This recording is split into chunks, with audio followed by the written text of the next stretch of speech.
রোজ রান্নার সব রকমারি। আজ শিখবো এমনই এক পদ, দারুণ এক রান্না। কিন্তু কে রান্না করবে, কি রান্না করবে জানতে হবে তো। তাহলে চলো তাকে আমরা ডেকে নিই। এসো।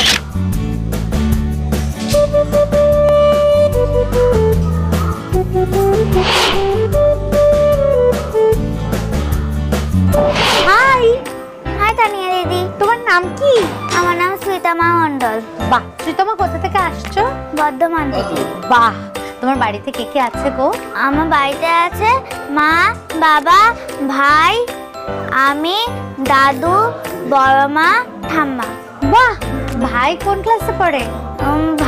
ভাই এখনো স্কুলে নাম দেয়নি, ও সবে 1 মাস হয়েছে। 1 মাস? হ্যাঁ। ওলে বাবালে, তাহলে তো এইটুকু একবারে। ওর সাথে খেলো তুমি? হ্যাঁ। তুমি কি ধারে কাছে যাও নাকি একটু ভয় পাও? যাই। যাও? হ্যাঁ। ওলে বাবালে, ওর সাথে তাহলে অনেকক্ষণ সময় কেটে যায় তোমার বাড়িতে। বা ভাইয়ের নাম কি? সৌনক। সৌনক। ভাইকে কোলে নাও? হ্যাঁ। তুমি নিজে 1-এ পড়ো, আবার 1 মাসের ছোট ভাই, তাকে কোলেও নাও? বাহ। আচ্ছা, বাড়িতে সবচেয়ে বেশি আদর কে করে তোমাকে? মা। মা? আর বকে কে? মা মাঝে মাঝে বকে। তুমি দুষ্টুমি করো? অল্প অল্প? আর স্কুলে? স্কুলেও না। হয়নি তো? তুমি একেবারে গুড গার্ল, তাই তো? স্কুলে কটা বন্ধু? 26টা। 26টা বন্ধু? হ্যাঁ। বাহ, মানে গোটা ক্লাসই তোমার বন্ধু, তাই তো? হ্যাঁ। আচ্ছা, তুমি ছুটির দিনে বাড়িতে কি কি করো? বাড়িতে পড়ি, খেলি, ভাইয়ের সাথে খেলা করি, লিখি, এই করি। বাহ। আজ যে তুমি রান্না বান্না করবে, সেটা কে শেখালো? মা। মা শিখিয়েছে? তুমি বাড়িতে মাঝে মধ্যে রান্না বান্না করো? হ্যাঁ। মাকে হেল্প করো? Good girl. আজকে কি বানাবে গো? আজ আমি বানাবো কাঁচা পেঁপের পায়েস। কাঁচা পেঁপের পায়েস? হ্যাঁ। কাঁচা পেঁপের পায়েস খেয়েছো কখনো? আজ খাবো আমরা। বানানোর জন্য কি কি লাগবে চলো দেখে নিই। কাঁচা পেঁপের পায়েস উপকরণ: গ্রেটেড পেঁপে, দুধ, গুঁড়ো দুধ, কনডেন্স মিল্ক, দুধ কেশর, কাজু বাদাম, কিশমিশ, আমন্ড কুচি, এলাচ গুঁড়ো, ঘি, চিনি। সব ইনগ্রেডিয়েন্ট চলে এসেছে, এবার রান্না শুরু করি তো। হাতা খুন্তি। কাঁচা পেঁপেতে ফাইবার থাকে, যা অনেকক্ষণ পেট ভর্তি রাখে। টিপ শুনতে শুনতে কিন্তু আমাদের পায়েস অনেকটাই ঘন হয়ে এসেছে। এবার আমরা কি করব গো? এবার এতে দেব দুধ কেশর, এবার এতে দেব এলাচ গুঁড়ো। ঠিক আছে, আমি ওটা দিয়ে দিই একটু। এবার কি হবে? এবার এতে দেব কাজু বাদাম, এবার দেব আমন্ড কুচি, এবার এতে দেব কিশমিশ। আমাদের কাঁচা পেঁপের পায়েস রেডি। Amazing amazing. মাঝে মাঝে মনে হয় এই পায়েস টায়েস যদি বিভিন্ন রকম জিনিস দিয়ে বানানো যেত কত ভালো হতো, কিন্তু কাঁচা পেঁপের কথা কখনো মাথাতে আসেইনি। দারুণ একটা ব্যাপার হয়েছে, বুঝলি? আমি তো আনন্দে আটখানা হয়ে গেছি। একটা তোমার কাছ থেকে গান শুনতে চাই, শোনাবে? হ্যাঁ। এক ছোট্ট মেয়ে দুপুরবেলা পুতুল নিয়ে করছে খেলা, আজকে যে তার মেয়ের বিয়ের লগ্ন এসেছে, তাই ঘোমটা মাথায় কোমর বেঁধে গিন্নি সেজেছে। এক ছোট্ট মেয়ে দুপুরবেলা পুতুল নিয়ে করছে খেলা, আজকে যে তার মেয়ের বিয়ের লগ্ন এসেছে, তাই ঘোমটা মাথায় কোমর বেঁধে গিন্নি সেজেছে। আলুর পুতুল, মাটির পুতুল, ল্যাংড়া পুতুল রে, সবাই আসছে বর দেখতে কাঠ পুতুলের বিয়ে। আলুর পুতুল, মাটির পুতুল, ল্যাংড়া পুতুল রে, সবাই আসছে বর দেখতে কাঠ পুতুলের বিয়ে। কাঠের ঘোড়া, কাঠের গাড়ি, বর আসছে শ্বশুর বাড়ি। কাঠের ঘোড়া, কাঠের গাড়ি, বর আসছে শ্বশুর বাড়ি। পাড়ার যত ছোট্ট মেয়ে সবাই এসেছে, তাই ঘোমটা মাথায় কোমর বেঁধে গিন্নি সেজেছে। এক ছোট্ট মেয়ে দুপুরবেলা পুতুল নিয়ে করছে খেলা, আজকে যে তাই মেয়ের বিয়ের লগ্ন এসেছে, তাই ঘোমটা মাথায় কোমর বেঁধে গিন্নি সেজেছে।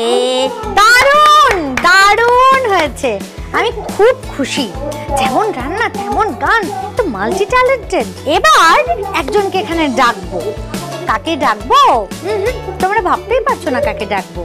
ডাকবো আমাদের খুদে বন্ধুর ভীষণ ভীষণ একজন প্রিয় মানুষকে। তাহলে চলো আর ইন্ট্রোডাকশন দেবো না, একেবারে ডেকেই নেবো। এসো। নমস্কার। নমস্কার, কেমন আছো? খুব ভালো। দারুণ লাগছে দেখতে। প্রথমেই বলি, ফাটাফাটি দেখতে লাগছে। মনেই হচ্ছে না যে তুমি দিদুন। আমারও খুব ভালো লাগছে। শ্রীতমার তুমি? হ্যাঁ। ভাবা যায় এত কম বয়সী দিদুন হয় নাকি? পাওয়া যায় এরকম দিদুন? আমার জানা ছিল না। শ্রীতমার ব্যাপারে কিছু গল্প শুনবো তোমার কাছে। ও ছোট থেকে কেমন, ওর এখন আবার একটা ভাই হয়েছে, ওর মানে ক্যারেক্টারিস্টিক্স কি সব পাল্টেছে নাকি একই রকম আছে, এগুলো তোমার কাছ থেকে জানতে চাই। ও কি দুষ্টুমি করে ছোট থেকে বাড়িতে? না না, একটুও দুষ্টুমি করে না। ও খুব শান্ত। শান্ত, খুব বাধ্য এবং শান্ত। এক ছোট জন হয়েছে তো একজন, তাকে পেয়েও কিরকম আনন্দে থাকে? ভীষণ খুশি, ভীষণ খুশি। সবসময় তো ভাইয়ের কাছে যাওয়ার জন্য ব্যস্ত। তাই না? তো তুমি এসেছো, আমাদের তো বিশাল বড় পাওনা। এবং সব থেকে বড় কথা, শ্রীতমার দিদুন এসেছে মানে শ্রীতমার থেকে অনেক সুন্দর সুন্দর রান্নার সব সম্ভার নিয়ে এসেছে। এটাই এক্সপেক্ট করছি আমরা। কিন্তু তুমি ছোটবেলায় ওর মতো রান্না বান্না করতে পারতে? রান্নাবাটি খেলতাম। রান্নাবাটি খেলতে, কিন্তু রান্না বান্না কি ছোটবেলায় হাতে খড়ি হয়েছিল? না, মনে হয় ওই দিদুন ঠাকুমার সঙ্গে হয়তো একটু আধটু যেতাম। পিঠে পুলি পায়েসের কাছাকাছি তখন যেতাম। একটু হয়তো ঠাকুমা পিঠে তুলছে, একটু গিয়ে হাত লাগাতাম, এই সবগুলো করতাম। দোষী ছিলে নাকি তুমিও শান্ত ছিলে? খুব একটা দোষী ছিলাম না। যাক, একটা মিল তো রয়েছে দিদুনের সাথে, নাকি শ্রীতমা? তুমিও শান্ত, দিদুনও শান্ত। একটু ওইসব দুষ্টুমি বুদ্ধি তো ছিলই। মানে যেমন একটা ঘটনার কথা বলছি, ছোটবেলায় স্কুলটা একটু দূরে ছিল, আমাদের গ্রামের রাস্তায় যেতাম। প্রত্যেক দিন যেতে ভালো লাগতো না, একটু দূরে ছিল তো যেহেতু, প্রত্যেক দিন স্কুলে যেতে ভালো লাগতো না। তা মাথায় মাঝে মধ্যে একটু দুষ্টুমি বুদ্ধি খেলতো। কিছু দূর গেলাম, গিয়ে আমাদের একটা ক্লাব ঘর ছিল, একটা তাল গাছও ছিল। তাল গাছের নিচেও মাঝে মধ্যে দাঁড়িয়ে থাকতাম, বসে থাকতাম, খেলা টেলা করে স্কুল ছুটির সময় চলে আসতাম। আর মাঝে বিশেষ করে যেটা মজার যেটা ঘটনা, ওই ক্লাব ঘরের বারান্দায় আমরা কিছুক্ষণ করে আমরা ভাই বোন আমরা সব একসঙ্গে স্কুল যেতাম, বসে থাকতাম। স্কুল ছুটির পরে বাড়ি চলে আসতাম। পরের দিন স্কুল যেতাম, হয়তো পরের দিন না গেলে হবে না, টিচার বকবেন বা বাড়িতে কোনো নোটিশ পাঠাবে, সেই ভয়ে স্কুল যেতাম। যথারীতি চিঠি লিখে আমাদের কাছেই পাঠিয়ে দিত। বুঝতাম না ওটাই যে আমাদের মানে শাস্তিমূলক চিঠি, এটা বুঝতে পারতাম না।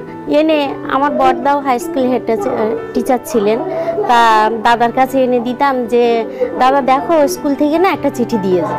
এইবার দেখে দাদা পড়ে বলতে, এইটা হাতে করে নিয়ে এসছো, কালকে কোথায় ছিলে? ঠিক ছুটি যখন হবে, সবাই যখন বাড়ি আসবে, আমরা তখন বাড়িতে ঢুকবো। এই দুষ্টুমি বুদ্ধিটা আমাদের ছিল। কিন্তু আমরা ক্লাব ঘরে থাকতাম, স্কুল যেতাম না সব দিন। যাক, দুষ্টুমি বুদ্ধি তুমি জানো দিদুনের থেকে নিও না একেবারে, কেমন? যাই হোক, দুষ্টুমি বুদ্ধি নিক না নিক, রান্নার শৈলী তো নিশ্চয়ই নিয়েছে। দারুণ একটা জিনিস তৈরি হয়েছে, কাঁচা পেঁপের পায়েস। কাঁচা পেঁপের পায়েস আমরা সুন্দর করে সার্ভ করতে থাকি। তোমরা ততক্ষণ নিয়ে নাও একটা খুদে ব্রেক। ওয়েলকাম ব্যাক, ফিরে এলাম একটা খুদে ব্রেকের পর। আর তোমরা দেখছো খুদে রান্নাবাটি। খুদে রান্নাবাটিতে তৈরি হয়ে গেছে কাঁচা পেঁপের পায়েস, একেবারে রেডি অ্যান্ড সার্ভ।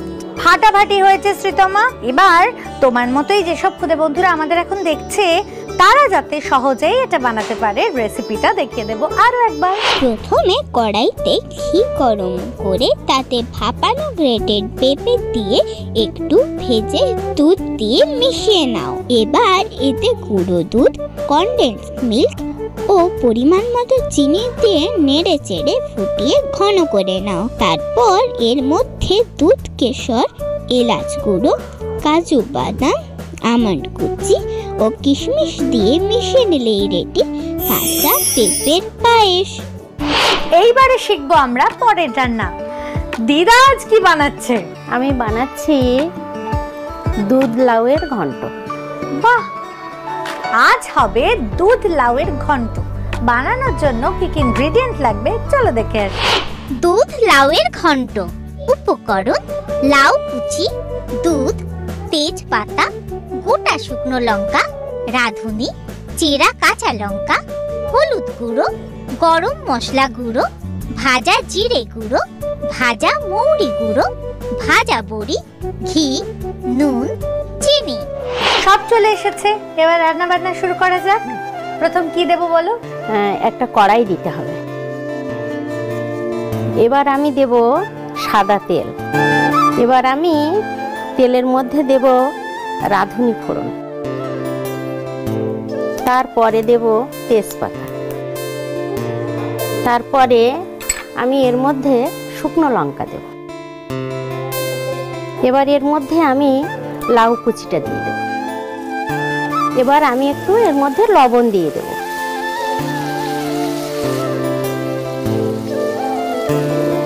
কিছুক্ষণ একটু চাপা দিয়ে রেখে দেব। এবার আমি ঢাকনাটা খুলব। এবার আমি এইটার মধ্যে দেব হলুদ, তারপরে দেব কাঁচা লঙ্কা, চেরা কাঁচা লঙ্কা দিলাম। এবার আমি এর মধ্যে ভাজা জিরে গুঁড়োটা দেব। এবার দেব ভাজা মৌরির গুঁড়োটা। এবার একটু নেড়ে দেব। এবার দিয়ে দেব এর মধ্যে দুধ।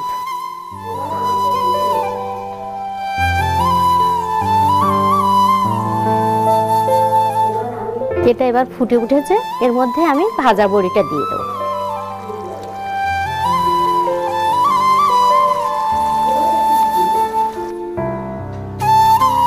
এবার আমাকে একটু চিনি দাও।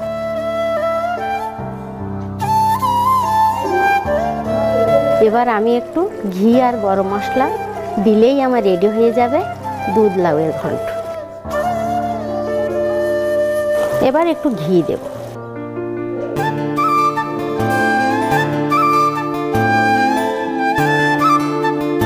তানিয়া, আমার রেডি হয়ে গেল দুধ লাউয়ের ঘন্ট।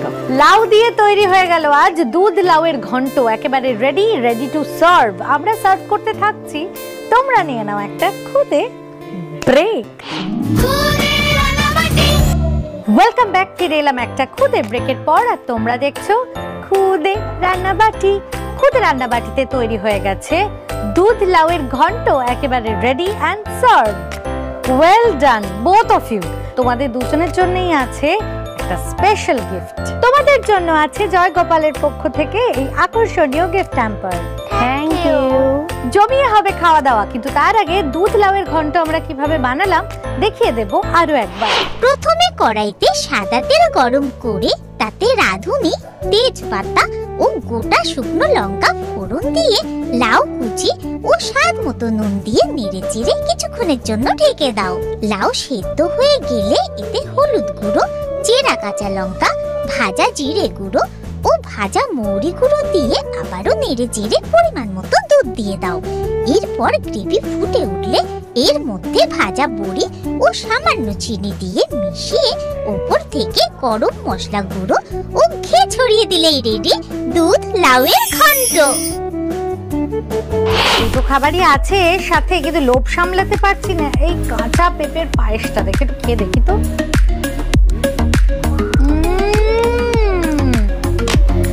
সেটা আমার দারুণ হয়েছে। Thank you. ফাটাফাটি হয়েছে। দেখি তো দিদুন কেমন বানালো দুধ লাউয়ের ঘন্ট।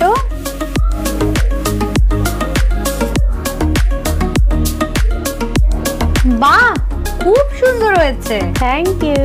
দারুণ। যেমন দিদা তেমনি নাতনি, ফাটাফাটি রান্না দুজনের। কিন্তু দুটোর মধ্যে আমার সবচেয়ে বেশি ভালো লেগেছে কাঁচা পেঁপের পায়েস। তাই শ্রীতা মা হয়ে গেছে আজকের খুদে chef. Thank you. You most welcome. খুদে শেফের জন্য আছে খুদে রান্নাবাটির পক্ষ থেকে অনেকগুলো গিফট। সেই গিফটগুলো কি, চলো একবার দেখে নিই।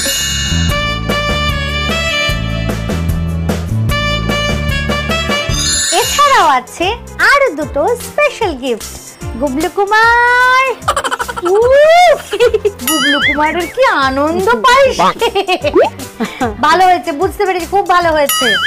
উফ বাবা, দেখেছো কে কি হয়েছে? দিদুন হয়নি, নাতনি হয়েছে। তোমার জন্য এটা কুকিং সার্টিফিকেট। Thank you. আর আছে একটা শেফ ক্যাপ। দারুণ লাগছে, দারুণ ভালো লাগছে না? চলো আমরা এবার একটা ছবি তুলি, এসো। Thank you so much, you can leave now, bye. তোমার জন্য আছে আরো একটা গিফট, আছে লটস অফ ক্যান্ডিজ। এই সব কিছু তোমার। তোমার কেমন লাগলো আজ এখানে এসে? খুব ভালো। আর তোমার কেমন লাগলো আজ? আমার খুব ভালো লাগছে, অনেক দিনের স্বপ্ন পূরণ হলো। ছোটবেলায় ভাবতাম যে টিভির মধ্যে মানুষ কিভাবে কথা বলে, পরে অবশ্য বুঝেছি, একটু বড় হয়ে তখন বুঝেছি। আর আজ নতুন অভিজ্ঞতা হলো। এখন যেসব খুদে বন্ধুরা এখন দেখছে তারা ভাবছে তুমি কি করে টিভির ভেতরে ঢুকলে। যাই হোক, এখানে এসে এত সুন্দর রান্না শেখালে তোমরা দুজন, আমি তো খুব খুশি, আমার খুদে বন্ধুরাও খুব খুশি। আগামী দিনে আবার যেন দেখা হয়, আবার এসো নতুন রেসিপি নিয়ে, কেমন? খুদে বন্ধুরা, তোমাদের কেমন লাগছে রোজ রোজ নতুন নতুন রেসিপি? দারুণ সব রেসিপি নিয়ে আসছে এক খুদে বন্ধু আবার আগামী পর্বে। আজকের মতো সব বন্ধুদের টাটা।